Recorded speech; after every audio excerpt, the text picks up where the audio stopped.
Assalamu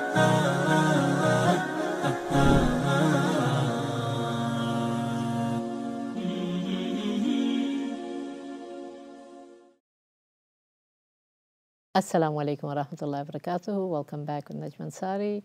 I love reading, so I'm going to be sharing with you the books that I think would be of interest, that if we learn to have them on our bookshelves, not have them on our bookshelves, to actually go through them and read them. So we've done a few on different topics, on tafsirs, on overviews. Here today, I have picked, and you'll forgive me if it is Ramadan, but it's a book by. It's called Approaching the Qur'an, and it's by MSells. It's his second edition, and it's the early revelation. And a note to him, MSells has performed an invaluable service in making the beauty, spiritual energy, and the compelling power of the Qur'an accessible to a Western audience for the first time.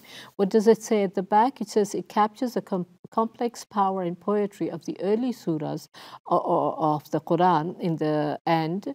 He does a brilliant translation, and also in this he offers a commentary of Surah Rahman a little bit, and more than a commentary, and I'll share with you what I want to share with him as what his breakthrough has done. What to me is beautiful about him is the depth with which he's gone in looking at our surahs, like Iza zulzilatil ardu zilzalaha. No, let's just even look at Inna anzalnahu fi laylatil qadr wa ma adraka ma laylatul qadr laylatul qadri khayrun min alfi shahr. So he has looked at that, and then he breaks it down for its rhythmic quality. And so he says that so the verse endings are composed of 5 verses. It ends on Qadr, Shahr, Amar, and Fajr. And then he says on the pattern of vowels, the gunna, the sound figures, the ruhu fiha. And so he's done on the sound of it. And I found that profound for a MSells, a non-Muslim, having this inbuilt sight. He does that on the short surahs, on Iza zulzilatil ardu zilzalaha wa akhrajatil ardu asqalaha wa qala al-insanu ma laha, and so on. And he's able to give you, it's not a tafsir, but it's just highlighting the value of the sound. And I thought it was appropriate because for those of us who go to Taraweehs and we listen and we don't necessarily understand what's being said, but there's an evocativeness in the sound of that is there. So that's a main thing that I want to bring about his approaching the Qur'an, and why he thinks these short surahs of the 30th juz of Al-Qariya, what the Qariya is, and how sometimes just taking it as a translation of Hawiya is just another name for a fire. He says, no, knowing that if it's a child bereft of its child, an abyss, an infinite depth of desire, of falling into that depth, it gives a different nuance to the level of the degree of the punishment of the Hawiya. So that's what he's bringing to the fore. Not everything am I able to relate to, because we just have been hearing the Qur'an, it's a beautiful sound and that, but him breaking it down and giving it to you how this impacts the mind, the brain, the sound, that's in this book. And it's for those who may be new, whether it's reverts or other people who haven't really engaged with the Qur'an a lot, maybe this will have meaning. The other beautiful thing, well, not beautiful, but I wanted to give, like I always say, read up on the author, the background, where it came from, where it was published. This was published in Oregon, so it's from not, but it is highly recommendable to the non-Islamic reader to just have appreciation of how Qur'an just has, it's got its own, it's just unique, and the space, and the fact that this person is, MSells is getting it. He said, this is what he writes in his, addition to this book. He said the first edition appeared in 1999, and in the summer of 2002, the University of North Carolina in Chapel Hill selected the book as its annual assignment for incoming students to read. So obviously they've got this. So can you believe it? This is now he's just a regular university professor, maybe at a university, and his book to just create some awareness about Islam and Qur'an, so they chose approaching this. So can you believe it? Students were asked to read it over summer, listen to its recitation, including with the book, and discuss the text and recitations when they arrive for their orientation. In reaction to the UNC, the North Carolina University assignment to its intake, the Virginia-based Family Policy Network recruited 3 students, a Jew, a Protestant, and a Catholic, to join in a lawsuit before the U.S. District Court in North Carolina. And it says that the university is infringing on religious free exercise to students and violating the establishment cause. In other words, the university is forcing incoming students, freshmen, and transfer to study Islam against their will. Can you believe it? And yet we have to go around reading and being, about LGBT. Can you believe it? This is what they did.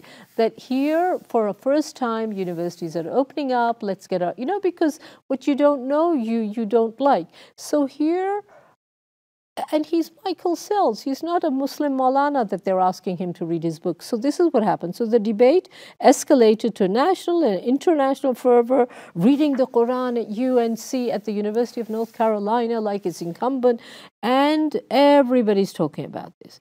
And it's the well-known referred to approaching the Qur'an as a bowdlerized, as an edition of the Qur'an, and that it's like, having to read Hitler's Mein Kampf and so on, and it continued. So this poor guy, if it's not going to alienate him from wanting to do anything, but it didn't. He came with it. So what lay behind the controversy? At a local level, the protest reflected a long-lasting antipathy in North Carolina against the allegedly leftist university. So look how universities' trends also, and as soon as they show a little bit more openness to wanting to give other denominations of faith some platform, there has to be a stab in the back. So that I only knew later. So anyway, and so the measure later struck down by was unconstitutional, that you can't ban these things and so on. So many, without even reading it, says that this book says Islam is the religion of peace, and it isn't. And so everything. So again, back to making a debate. So what are we doing? So instead, we have a resistance. I was talking about our own people, about when you read and you want to ask your sheikh and you think, is this a good book to read, and how we block ourselves. This is something intrinsic in human nature, maybe, because here are these Westerners. No, as soon as they see the name approaching the Quran, maybe it's whatever bad things they have to say. So this poor thing, that's what he got, and he wrote to it, that eventually got maybe redeemed for it, but essentially they won't allow everybody to put this as a book, whereas they'll make us read things we don't agree with, but no, that's literature, that's freedom of speech, you have to learn it. So I found that kind of sad, and also to say how even if you have decent non-Muslims wanting to approach it with a neutral mind, our faith, they get flack. And we know it now with whatever's going on in Bosnia. The endless social media of whether it's this one just to gain his viewership, and he will call on the Muslims, but then he will he will run them down, not give them an opportunity to speak. We see all that constantly. But this book for me was beautiful, because he actually, the way he took this step by step on these short surahs, whether it's was Shams, was Layl, was Duha, all of them, of how he actually breaks it up. And this is what I want to show you. I mean, that kind of effort of giving you a breakdown of the ayahs of where it's ending, what is the rhythmic pattern of it. So it doesn't mean that we're just going to believe because of that, but it's adding value to the beauty of the Qur'an, and the fact that it's a non-Muslim being able to do it, of giving us, we ourselves need to appreciate it more. So inshallah, if we, when we're going to Taraweeh this evening or whatever, just know how beautiful it is, and how a beautiful rhythmic patterns of in the 30th juz of the Quran, of these surahs, how they have value and what it does. I said of in Anzalnahu fi Laylatul Qadr, of Al-Qariya, and so on. So all these things, and then when it changes, if you listen, and for us as well, when we listen to the Quran enough, and when the pattern changes, somebody did it on Surah Maryam too, how it does, and when it changes, it means it's like a break, or it's a change of scene, or it's a change of from this paragraph, now a new topic. In the Western way, it's just a paragraph, a sentence, something. So these Quranic sounds, figures, occur in connection with three moments: prophecy, creation, and the day of reckoning. And there are boundary moments, points of contact between eternal and temporal realm. I'm not understanding all of it, but it's trying to tell you in each moment the Quran invokes the ruh. And he's trying to say that these effects of breathing, the gunna, the how the voice says the words, it's got the ijaz of the Quran, which means the inimitability of the Quran, that it's really a standalone. And he's bringing it. He's saying, I still don't know if it's from the divine or not, but it has this beauty. And this is the beauty of Allah's, his book, and his things are going to surface anyway. I love the quote which says, as truth precedes, imbues, and is beyond all things, it can always be found. So here is somebody who's a non-Muslim done this in-depth study of the Quran with empathy, not with an eye of the Islamophobia, the Orientalist, and everything. So truly, I just pray that he becomes Muslim, because for the work he's kind of done, it's amazing, the depth of it when he picks up the in all these rhyming surahs. And because we generally know them, Al-Qariya, Iza Zulzilat al-Ardu Zilzalaha, and so what he's picked, and the rhythmic endings, how he shows how that has impact at the hearing level. And it was an oral tradition, Quran, and it was about what you hear, and then Iqra is about reading also from the same.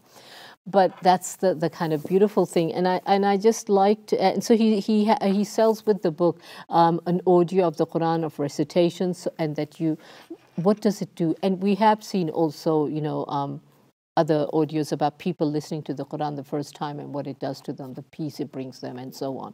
So that's there. We as born Muslims know it, so we don't have to go in. But it's beautiful that all that is there, and for our children, and to know this is how wonderful and beautiful our Quran is at so many levels, deep understanding, acoustics, and everything else. And even when you are saying it and you learn to say it with tajweed, how beautiful that all that is.